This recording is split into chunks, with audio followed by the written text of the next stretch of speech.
The topic is tagging. Let's talk about tagging. Before we get into Risotto, let's talk about what is a tag. I guess it's a tag in AWS and it's a label in GCP. Yeah. And why would you tag anything? Why would you use tagging? I know Risotto is the tool that we built, but to me, Risotto is just a tool that can help you solve those issues. You might just as well use something like Cloud Custodian or any other tag validation tool, right? I'm super opinionated when it comes to tagging. I think if you're an engineering organization that has like a cloud account or several cloud accounts and you're generating a couple of thousand or tens of thousands or even hundreds of thousands of dollars of cloud cost every month, then it's mandatory essentially that you tag your resources so that you are able to assign cost, but also figure out who's responsible for a resource, right? I mean, cost is the most obvious one because if you look at something like AWS Cost Explorer, it allows you to actually split up your cloud bill based on tags. Let's say you've tagged your resources with a project name, then you can assign a very concrete cost to each project. If you've tagged your resources with a department name, with a cost center name, or just an owner, like the person that actually created those resources, then you can create filters that help you to just assign cost to all of these things. And so from my point of view, you should have an automated process that ensures that tags are assigned to everything. In an ideal world, you create all your resources using something like CloudFormation or Terraform or some kind of IAC tool that ensures that tags are always present on all the resources. But the reality is you probably also sometimes have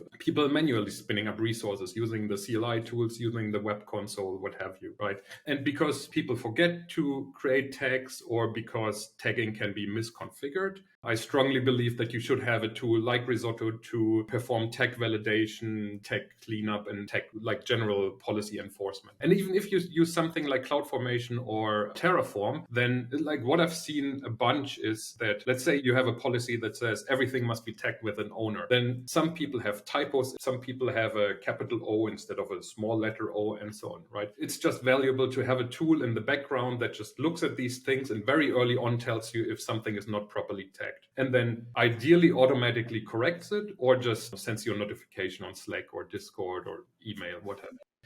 So how about this? How did you do it at D2IQ? Because you had some very specific examples. And did you have a change? Did you introduce a change? So I think D2IQ is one of the more extreme examples because we covered the entire life cycle of our development resources and used tags to enforce the life cycle. So we introduced a policy engineering that said everything in our development accounts must be tagged with an owner and the expiration. So we had these two tags as the bare minimum. And then Risotto would go in and check if those tags exist. And you had a grace period of 2 hours in which you could create the resource and then you had 2 hours to apply those tags. This was basically for ideally you would create those tags right when the resource is being created, but sometimes you have scripts that first create the resources and then they apply the tags after the resource has already been created. And, to be kind to those tools, to be not very intrusive and to not bother our developers too much, we said you have 2 hours to do it, but after 2 hours, if either of those tags is missing, the resource gets deleted. Risotto would just go in and say the owner tag is missing and it just shuts down the resource and cleans it up. So I assume, well, I mean, I guess I know a little bit of the background, but obviously that policy was announced, right? It's like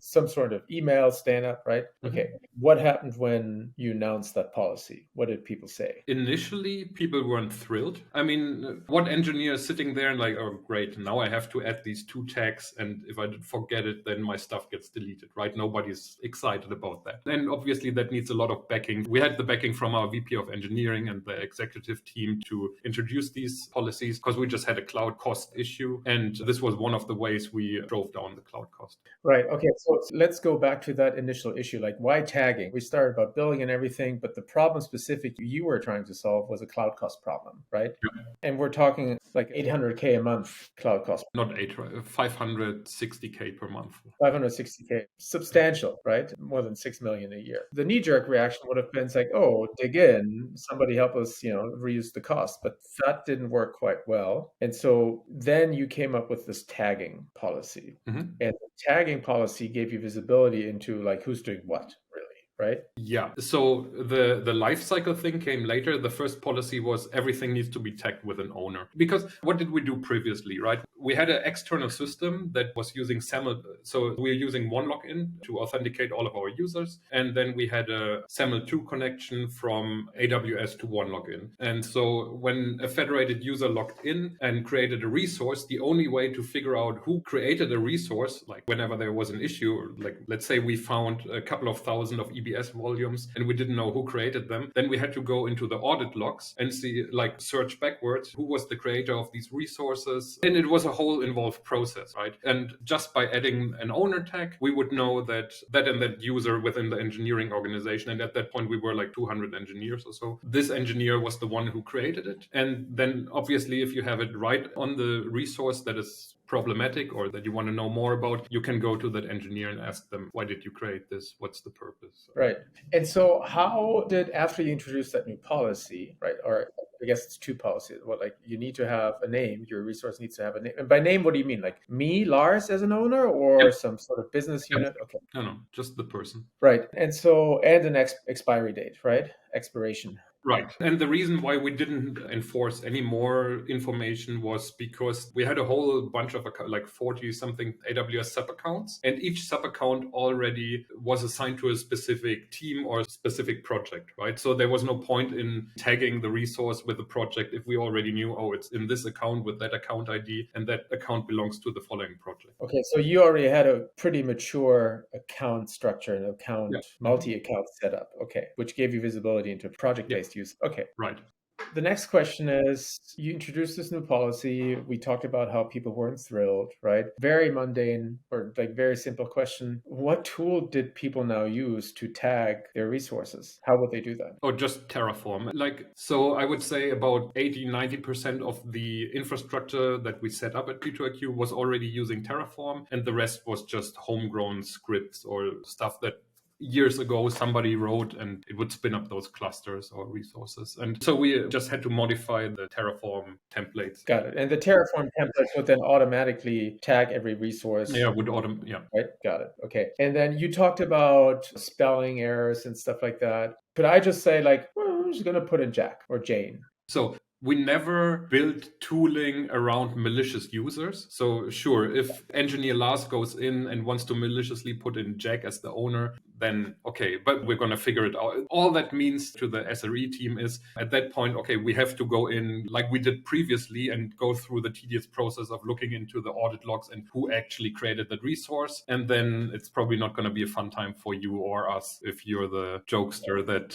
you're assuming good intent. Yeah. So with everything we did, we wanted to have as little impact on the developer velocity, right? We didn't want to be a gatekeeper or anything. We wanted developers to be able to just use the cloud like they did before, but at the same time, be able to quicker react to stuff like people spinning up resources without obviously tagging them. And aside of the tagging, the other thing Risotto allowed us to do is alert on something like people spinning up 64 core instances or something like that, right? And being able to notice something, Okay, so the name tag allows you to identify the owner, obviously. If for whatever reason, let's just, they use the wrong name or forget about it, you could always go back to the logs to figure out who it was. Yeah. Okay, but obviously you didn't want to do that, and you wanted to enforce that behavior. And this is where Risotto comes in, where you said, like, look, if you do not check the boxes on these two requirements, you have a 2-hour grace period. Otherwise, we're going to clean it up. We're going to delete the resource. And that's in test, right? Yeah, but I would say more than 80% of the infrastructure at D2IQ is testing infrastructure. And by testing, I mean CI systems like an account for Jenkins. And then we had these scale testing clusters where so the software we developed was meant to run thousands or even tens of thousands of servers. So whenever we did a numbered release, we would run these scale tests on like 1,500, 2,000 compute instances with tens of thousands of cores. So that's also testing infrastructure, right? Or development infrastructure. And the only production infrastructure was 1 or 2 accounts with very little resources. And the other 40 or so accounts were all development and testing and sales, SE and stuff like that. Right, because I mean, maybe for background, D2IQ is a managed Kubernetes provider. And so that software runs within the customer's environment, but your SEs would do demos, they would do proof of concepts, and so that just requires a lot of testing and demo environments, and that explains why there's so much activity. Okay, what was the mechanism to check what resources are tagged, what resources are not tagged? Like, what would happen to surface that knowledge? How would you do that? I guess not very well. It would be surfaced in a very obvious way because your resources would be gone 2 hours after you created them if you didn't properly tag them, right? We later added Slack notifications to Risotto, but initially you would know by your resources being gone. Although, again, personally, I think that approach was still better than having invalid or bad tagging or incorrectly written tagging for like a month or 2 months and then finding out in hindsight and sort of having to adapt your reporting to not only look for the valid tags, but also for all the invalid tags, just to include that data in your cost reporting, for instance. Because typically, if it's just a typo and somebody spins up the infrastructure, like runs the Terraform, and 2 hours later it's gone, they might be like, damn, now I have to do it again. But they very quickly see, oh, I had a typo here, I fix it. And from then on, it's clean, right? So if you make a mistake, you notice very early on, but your data, the resulting data is always clean. And I think that's much more important than allowing those typos and fixing it. But the typo would be with what? The name or? Sorry, what would it be? The typos. Where would the typos occur? Either the tag name, so the tag contents, like I said, for the owner, you could put in anything, but yeah, the tag name, especially for expiration. Sometimes it would be expires. Somebody just wrote expires instead of expiration, right? And the system was looking for the string expiration in all small letters. And sometimes the E would be capitalized or something like that. So the actual tag would read expiration. Would it have a very specific date attached to it, or? So the policy that we introduced for expiring development resources was that most accounts were only allowed to spin up resources for 24 hours. So, and you would put in something like expiration 4 hours. And then after 4 hours, either you've already cleaned up your resource or Risotto would go in and clean it up for you. And if you were working in an account that allowed a maximum of 24 hours for the expiration, but you put in, 4 weeks, then Risotto would also go in and the tag validator would go in and correct the value down to the maximum allowed number. So if it sees 3 weeks, but you're only allowed 24 hours, it would update the tag automatically and set 24 hours. And then the cleaner after 24 hours would take the resource and clean it up. What would the actual tag look like? Expiration 4 hours or 120 minutes in plain text? In plain text, yeah. You could write 4H or 4 hours. So that field was relatively flexible, but yeah. And it's just a time delta from the point of creation until, in 4 hours, in 4 days or weeks. So as a developer now, I had to introduce that behavior into me deploying resources, right? Okay, I need to add this tag, expiration 4 hours or 2 hours or 120 minutes. And then this is where Risotto comes in. How does Risotto parse this out? How does it set? You talked about a tag validator, but like how specifically, what happens next, I guess? Risotto collects all the resources in your infrastructure in intervals, and it gets and for that it talks to the cloud provider APIs. It gets the list of all the resources and plus all the associated metadata, and tags are just part of the metadata. So all of Risotto is built using plugins, and there are collector plugins, and there's also, for instance, cleanup plugins, or the tag validator is also a plugin. And the collector plugins regularly collect all your cloud resources. And then you have something like the tag validator that then looks at this collected data. Whenever the data updates, it triggers these other plugins like the cleanup plugins, and they look at all collected resources. And then the tag validator would correct those tags or validate those tags. The cleanup expired would clean up expired resources, and so on and so on. Right. So let's talk a little bit about scale. We're talking, what, millions of resources, hundreds of thousands of resources, hundreds of thousands. Hundreds of thousands to millions, yeah. Yeah. All right. And so, okay, you collect this inventory, and then the tag validator goes through that entire inventory of resources, correct? Mm-hmm. And when it finds, so first off, it probably found untagged resources, right? And then mistagged resources, correct? Mm-hmm. Untagged resources, probably there goes in a, notification goes off. Where does it go off? Does it go specifically to the owner? Untagged resources, after 2 hours, they would just get wiped. They would just get wiped. Again, like I said, this is at D2IQ, we had a very strict policy. So in in Risotto, you always have a search, and the search is something like search for all the resources that are not tagged with an owner, and then you pipe it into an action. And the action in D2IQ's case was always clean it up, right? Like don't do anything with it, don't notify anyone, just clean it up outright. But the action could also be notify me on Discord, like notify someone on Discord. Obviously, if the thing isn't tagged with an owner, then you can only notify like somebody on pager duty or somebody on call or somebody who feels responsible for handling these kinds of untagged resources. But we just said if it's not cleanly tagged, we don't want to bother with that resource. It just automate. Like it was just a ton of automation. Again, it was all development. There was no production data behind it, no user facing or customer facing data, right? So it was reasonable. Like it was a sane configuration to say just it's development data. The only people that suffer is ourselves because we didn't properly tag it. So just away with it. That was the general thinking behind that policy. Right. Okay. So you collect the resources, the tag validator goes through the entire set of resources. I mean, the tag validator is probably just one job, right? It's one job. So that's job number one. And when you say goes through the entire list of resources, it's really like a single graph search or search through all the resources that takes on the order of milliseconds, right? Going through the entire list sounds like a long process, but it's like 100 milliseconds and the operation is complete. Right. It happens at the fraction of a second, right? And so now you know, okay, which ones are not tagged at all? We're going to mark those for cleanup. Then we know the ones that are not proper, like miss or like corrects the tag, right? If it's not, there's intelligence applied, And now, let's say I find a bunch of resources that have an expiration tag of 4 hours. So what happens next? Now I find all these resources and they say 4 hours. What do I do? What does Risotto do now in that case? It just looks at when was the resource created and has it been 4 hours ever since? If not, then it just doesn't touch them. And if it has been, 5 hours or longer, well, it shouldn't be longer, but like more than 4 hours. And the next time Risotto runs, it would delete those resources. Right, because Risotto by default runs once every hour, right? It takes a snapshot once every hour. Configurable, a complete run typically takes something like 10 minutes. So you could,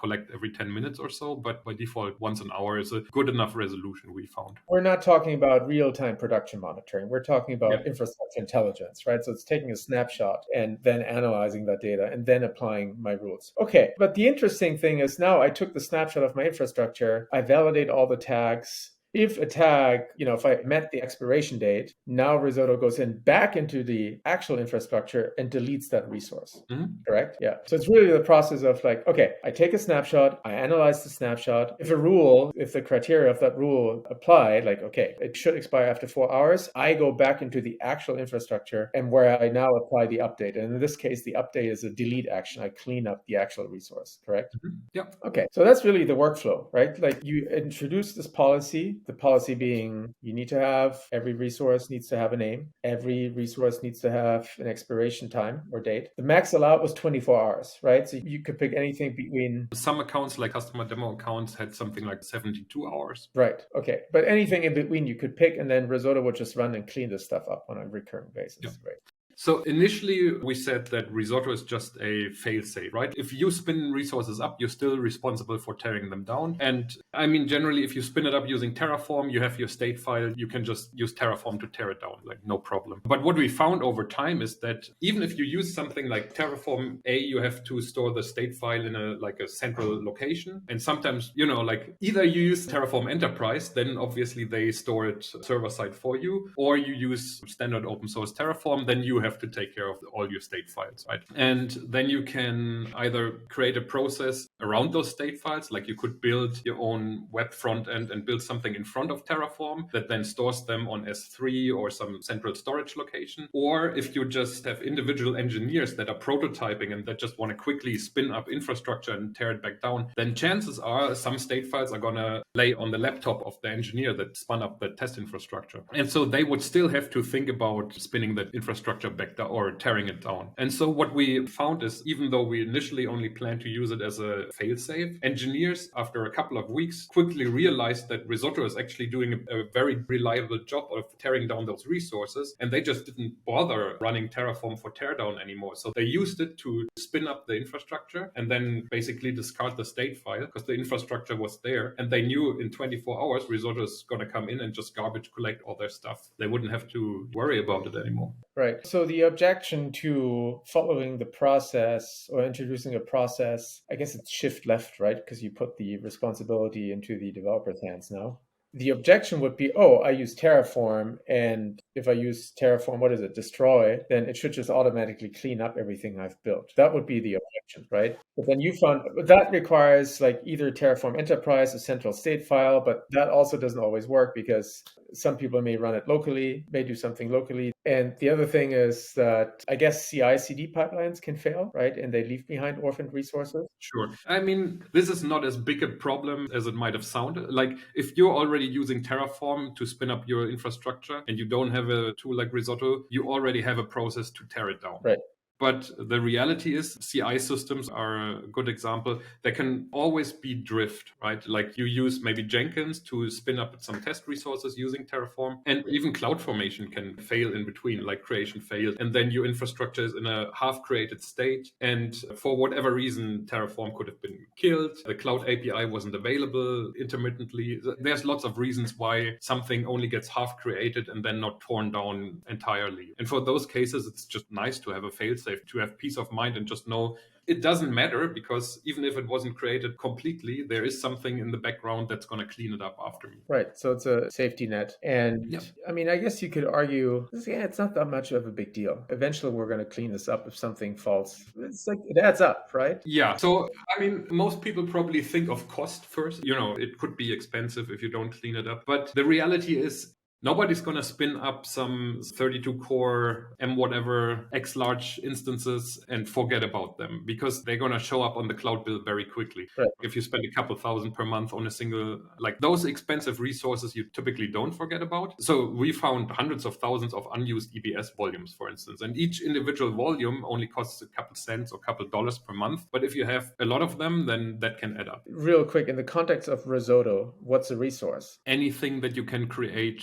in your cloud. Anything. It doesn't have to be a compute instance. An IAM user is a resource, an IAM role and a policy is a resource, a subnet is a resource, anything, right? And so one of the resources that we regularly exhausted was VPCs. So engineers like to isolate their testing infrastructure in a dedicated VPC. And I think a default AWS account has like 5 VPCs or something ridiculously low. So that's one of the first things you send a quota increase request for. And I think we had something like 500 VPCs per account in each of those accounts and in each of those regions. Our accounts were relatively locked down. You were allowed to use 1 European and 2 US regions, and that's about it. That was all. So we had like, I think 3 or 4 regions that you could even create stuff in. And in those regions, we had pretty high quotas.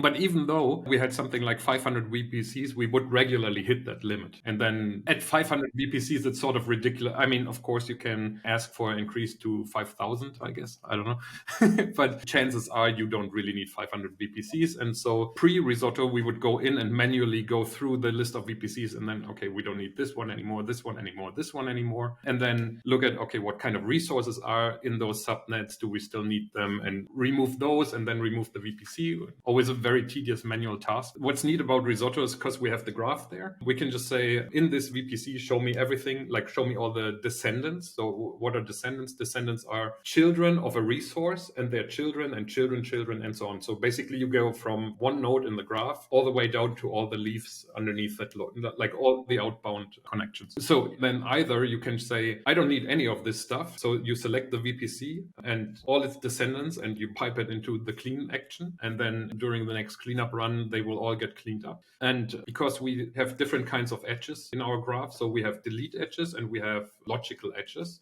And the difference between those two is a delete edge defines the dependency or the order in which things have to be deleted. So for instance, if you have a compute instance and a storage volume, then logically you would say the storage, the hard drive, is a child of the compute instance, right? But if you want to delete the whole thing, you will first have to, like, you cannot delete the storage while it's still in use by the compute instance. So you have to either unmount it and remove that edge. So at that point, there is no more connection, or you have to clean both up, but you have to first delete the compute instance and then the storage. So from a delete point of view, the compute instance is a child of the storage and not the other way around. Yeah. But because we have both of those dependencies in our graph, you can just mark any number of resources for cleanup, and then the cleaner will automatically create those little graph islands and will, as parallel as it can, but in the right order, clean everything up. So I think that's an important distinction. When we think about, okay, it's going to clean up my resources, it's going to clean out, let's say, any small compute instances that I've spun up. But really, it's not just that one instance. There's a long tail of other resources associated with that, like IAM policies, maybe even the VPC itself, right? EBS, attached block storage. So it's that long tail of resources that is attached to this individual resource that we're looking at. And especially when you want to clean up a VPC, if you use the web UI, AWS does it for you. But if you use the API, you will get a lot of dependency exceptions if you don't delete it in the right order and all the resources. Because within the VPC, you have subnets, you have security groups, you have routing tables, you have peering connections, and so on. And so Risotto has a plugin that's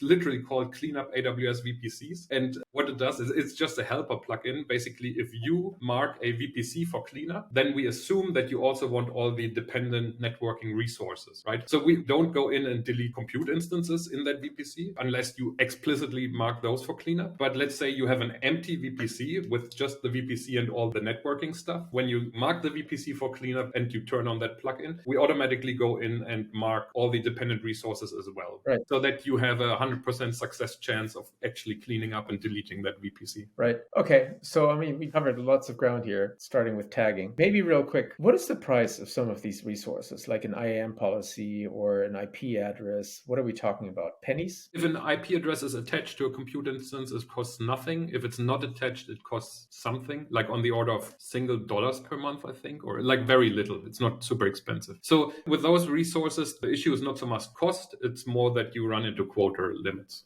If you leak them. So and over time, if you don't fix it, it just adds up, right? And it becomes a hard problem to solve. Okay. And so we started this discussion talking about, hey, give me a range, a number of resources, hundreds of thousands. And I think the cost we said $560K a month. Initially, yeah. Where did it go after this process? Just to give a proxy.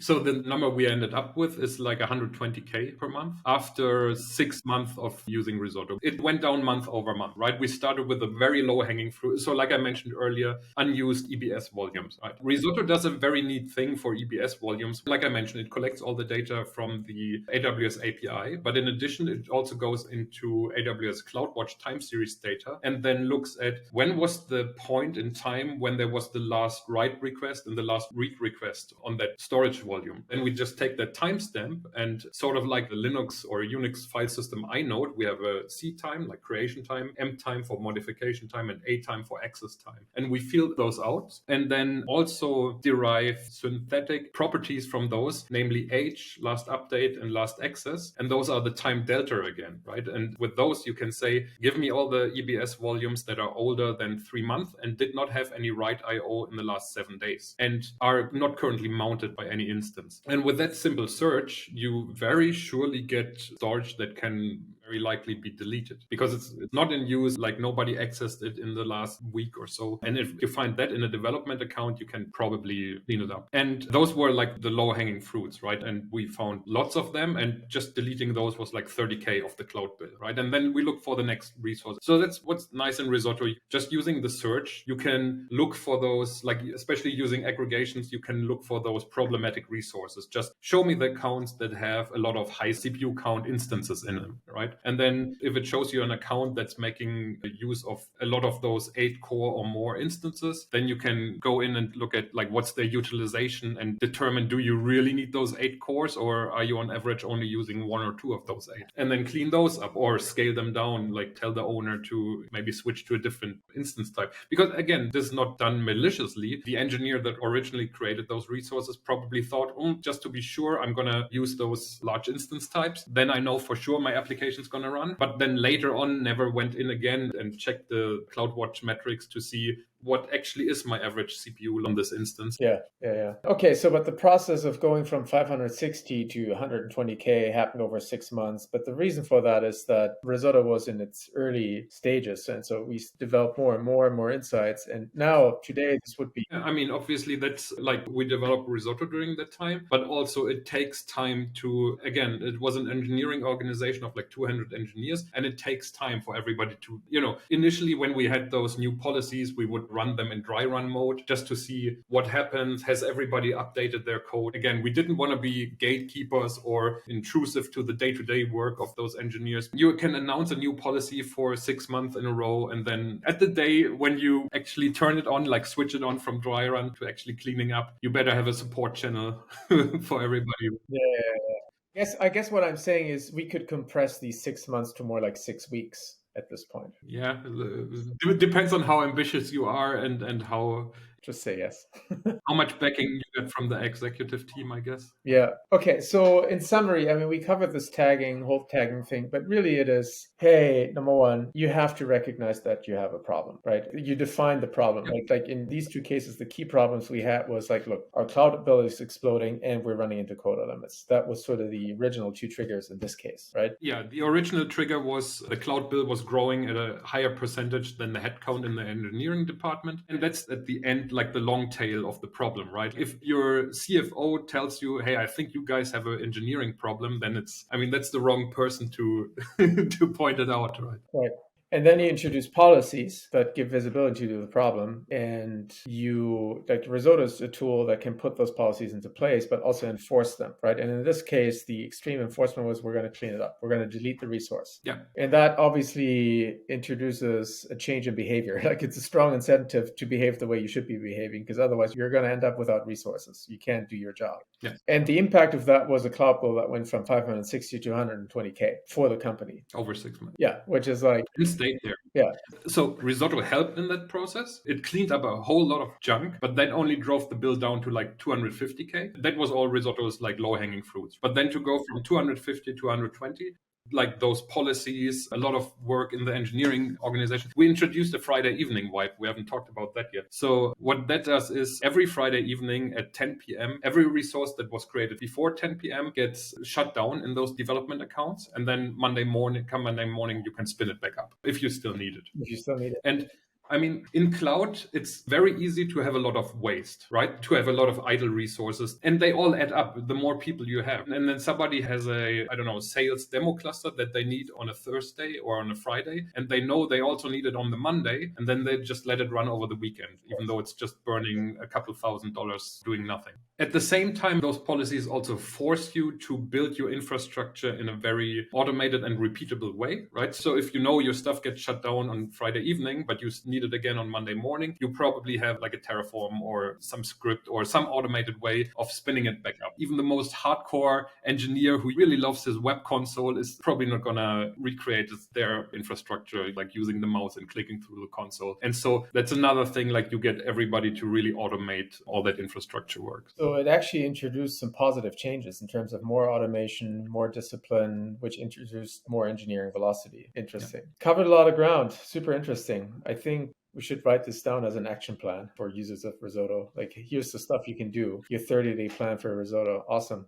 Anything to add, Lucas? Again, that's a very opinionated view on how you should use the cloud, but yeah, every organization is different. Everybody has different problems to solve. If your testing infrastructure is only like 10% of your entire cloud bill and the rest is all production, your policy is probably not going to be, if the tag is missing, just outright clean it up. Right, we're going to have a different type of policy there. Yeah, exactly. Yeah. Thank you.